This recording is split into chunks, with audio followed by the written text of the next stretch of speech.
Everyone, welcome to our Wednesday presser. Appreciate you guys hanging for a little extra time. We will start with Tyler Donahue. Hey, James. Good evening. Hope you're doing well. Good evening. Wanted to bring it back to Joey Porter, who you kind of briefly mentioned yesterday. He's one of those freshman starters on that depth chart. You said he came last year and thought he was ready to burn that red shirt. Wasn't quite there. Now he's there and he's a starter. Can you talk about the progression that took place over the period of time? And what does it say about that cornerback room? It looks early on, at least, like you may have hit on 4 for 4 with that class. Yeah, I think it's a combination of things. I think truly knowing the playbook on a level that allows them to go out and play fast and confident and aggressive. As you guys have seen, and not only, based on numbers that have been printed, but also just looking at these guys. I mean, he has changed his body. I mean, he is a good looking corner, as good as I have seen. And then just all the footwork stuff, the technique stuff that he's been able to learn from Terry and Tim and Viangelo. And then I think it's also been his mentality.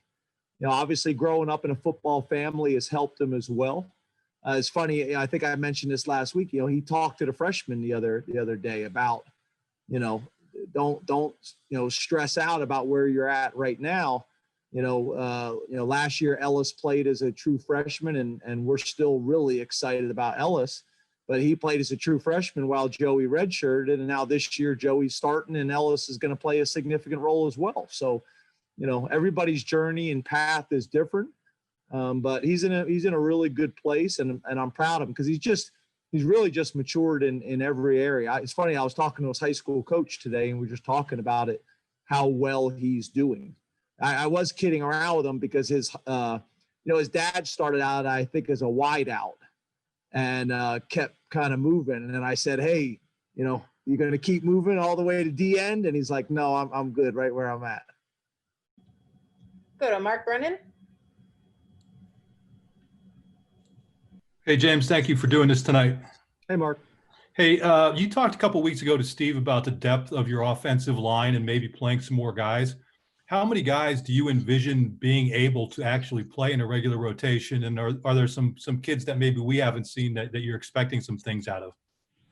Yeah, and it's hard to say because we still got some battles going on right now. But I think 2 examples is probably, 3 examples, probably Caden, Dez, and Juice are probably the 3 that jump out to me. I hate doing this because then I miss someone and I get a text message when I get back, but those 3 guys probably jump out to me as guys that, have really done a nice job, and there's a lot of confidence in.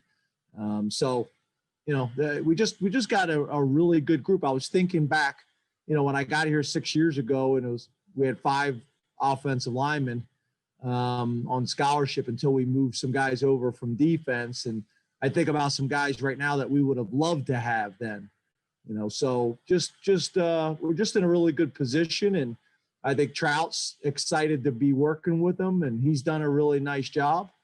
And to be honest with you, our situation too with, although Ty can't work with him, his presence and bouncing ideas off with Trout, I think is good. And then having Wendy Laurent back as a graduate assistant, we got 3 experienced O-line guys, 2 Penn Staters. I think that's been something that's been pretty cool is we're starting to get more and more, Penn Staters back in the building, that are either Penn State grads or Letterman. Joe Giuliano.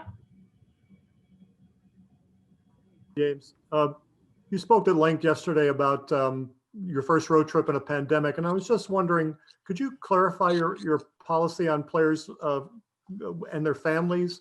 Will they be able to contact each other socially distanced, or would you prefer they don't have any contact at all? So one of the things that has been really cool is, we've really kind of created a tradition and kind of a real strong family atmosphere that Friday nights at the hotel, after our meetings are done, it's been really cool. I mean, there's parents all over the hotel and in the lobby, and it's a great opportunity for them to connect. So those Friday nights have been special for everybody. And that's kind of what we're saying. We're not going to have, any visitors at the hotel, and we're going to try to limit it as much as we can after the game. Home games are going to be different, because their parents will be in town and maybe staying the night and going out to dinner. And that's where we're trying to really emphasize as much as we possibly can, the social distancing and the masks. But we're going to try to limit the interaction as much as we possibly can. I know there's some schools that are literally putting like barriers up to keep people as far away as possible. So we'll see. We're hoping to do it through education, and we're hoping to do it through conversations and making people as aware of it as we possibly can. But it's not going to be perfect. We're just, again, Joe, we're just trying to control as many variables as we can. Ben Jones? James, they've added 20 yards to the team space on the sideline this year. Does that sort of thing pose any sort of logistical challenges? Are there things about game day that are different this year that maybe you just have to tackle? Yeah, it will be different. Obviously the idea there was to have more space and be able to space everybody out. That's also why some people aren't dressing their entire team, so you can spread people out that way as well. But for us, not really, because although we have, so if you're looking from the press, the actual press box that you guys are in, our defense is usually, as you guys know, on the right side of our sideline, and our offense is on the left side, and the specialists are kind of in the middle. But what we typically do, Ben, as you know, is the ball moves down the field, the offense is able to take over that side of the sideline closest to the field. They get precedence, and no different than the defense would on the offensive side when the ball's moving down there from a substitution standpoint and things like that. So no, I don't see that changing. And to be honest with you, it's one of those rules I could see staying. I could see staying, and sometimes it's silly that you can't kind of step out of that box a little bit. Maybe it's for sight lines to the games in some stadiums. Maybe that's why they put it in. I'm not sure, but it's one of those rules I could see just staying. Dave Melander Jr. Hey, Coach, question for you. On Monday, Pennsylvania Department of Health, Dr. Levine came out saying that she thinks it's going to be very challenging for the Big Ten Conference to play football this year because of the quarantine coming back from state to state. I want to get your reaction to that. Yeah, the way I understand it, the policies and the rules that are put in place for, the everyday citizen of the state of Pennsylvania. That's not under our testing. That's not under our policies and procedures. Very few people are getting tested every single day and living in the type of bubble that we are trying to live in. So the way I understand it, the rules are more big picture, and there are recommendations for the average citizen, not for people that are under the policies and procedures we are with everyday testing. Tobias Wilborn? Coach, when you look today and you guys only had one positive test throughout the whole athletic department, and you guys have had pretty low numbers for the last 3 weeks you've been reporting, what does that say about how things are going, and how do you kind of play that to keep going forward?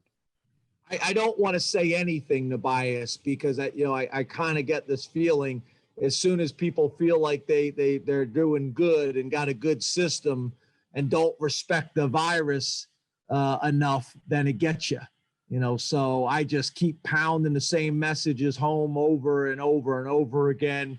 I wake up in the morning respecting this virus. I go to bed at night respecting this virus, and just try to make all the decisions that we have to make, with the virus in mind first. I literally just had a meeting. I was late getting on here with you guys because I had a meeting with my leadership council about some of the things that we have cut out, and they were asking why have we cut them out. I said, guys, I'm just trying to control as many variables as I possibly can to keep everybody safe. And I get it. I get it's a sacrifice. I get it. it's a challenge, but just we got a pretty good thing going right now, and I want to try to sustain it as long as we possibly can. But me and Andy Mutton talk all the time. The minute you drop your guard, that you think you're in a good place, or you say something in a press conference, or you say something, after a game, it could get you. So I'm going to keep respecting the virus, and I'm going to keep respecting all the policies and procedures that the Big Ten has in place. I listened to Andy Mutton and Wayne Sebastianelli and Dr. Billy, and we just keep pounding. I think a great message that we keep pounding is treat everybody you come in contact with like they have the virus. We have time for 2 more. We'll start with Nate Bauer. Hey, James. One more offensive line question for you. How did your approach to the offensive line change, if at all, without spring practice in terms of plugging and playing? You talked about a couple of weeks ago on the radio show, Will Fries getting some reps at guard. Did you have to strike a balance between experimentation versus finding a 5 and getting them ready to go? I think that's a fair point, that we probably could have, got a better feel. Trout could have got a better feel, and Kirk could have got a better feel, this spring, and then kind of looked at some moving parts more. But I will tell you, the number of practices that we've had has allowed us to still do that to a degree. But I do think, they were coming in somewhat blind because they hadn't been through it in the spring. But I feel like, we got some moving parts, and we got some other wrinkles to allow the guys to gain some experience as well. Last question to Greg Pickle. Hey, James, how are you? Good, Greg. How are you, buddy? I'm doing well. Thanks so much. Coach, when will your guys' tests last before a game? When will you get those results? And I know there's some different policies, so will you have to report those or no? I'm sorry. I want to make sure I get that again. What was the question again? When is the last time we'll test? Yes, before kickoff, when will you get those results? And then has there been any finalization in terms of if you have to make that stuff public or no? Yeah, all the stuff on whether it's public or not, I don't know. I'm assuming that the Big Ten has policies for all that. You guys have been getting all that information. I think the Big Ten probably more so than most other conferences have been putting those numbers out. I read some things where some programs were saying it's a competitive advantage to put this stuff out. I haven't seen any of that in the Big Ten. I know we're not doing that. But we haven't had a game day. We will test Saturday morning, game day, obviously. And there has been, everybody in the conference, I think, has had some false positives. And that's a little bit of the nervous anxiety, I think, that I have a little bit is, you can have a few guys that get flagged on Saturday morning, and then they get retested, and the retest comes back, it's a false positive, and they can't play in the game.